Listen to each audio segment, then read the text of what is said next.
تازہ ترین ویڈیوز کے لیے چینل کو سبسکرائب کر کے بیل آئیکن اور آل نوٹیفیکیشن پر کلک کریں تاکہ آپ کو ملے ہر اپڈیٹ سب سے پہلے۔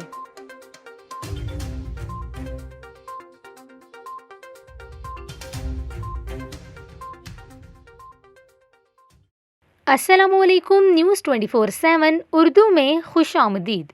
ناظرین، اس ویڈیو میں ہم آپ کو بتائیں گے NCOC نے ملک بھر میں جامعات کھولنے سے متعلق اہم فیصلہ کر لیا ہے۔ جیسا کہ 15 جنوری کو NCOC کے اجلاس میں 9ویں سے 12ویں تک کے تعلیمی ادارے 18 جنوری سے کھولنے کا فیصلہ برقرار رکھتے ہوئے پہلی سے 8ویں جماعت تک اسکولز کھولنے کے فیصلے میں ایک ہفتے کی توسیع کی تھی۔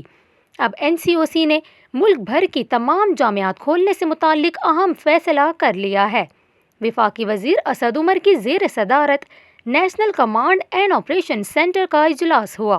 ڈاکٹر فیصل سلطان اور وزیر تعلیم شفقت محمود اجلاس میں شریک ہوئے۔ اجلاس میں تعلیمی اداروں میں کورونا کیسز اور SOPs پر عمل درآمد صورتحال پر بریفنگ دی گئی۔ اسٹیک ہولڈر سے تعلیمی ادارے کھولنے کے حوالے سے مشاورت کی گئی۔ NCOC نے ملک بھر میں جامعات 1 فروری سے کھولنے کا فیصلہ کیا ہے۔